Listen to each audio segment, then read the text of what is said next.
ويطوف عليهم ولدان مخلدون إذا رأيتهم حسبتهم لؤلؤا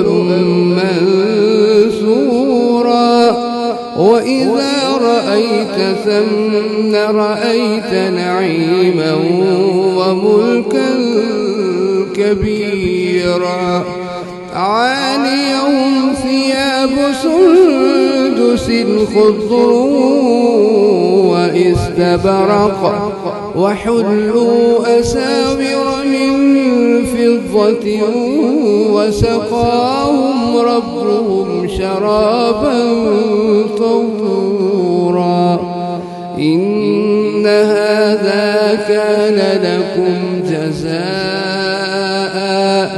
وكان سعيكم مشكورا إنا نحن نزلنا عليك القرآن تنزيلا فاصبر لحكم ربك ولا تطع منهم آثما أو كفورا.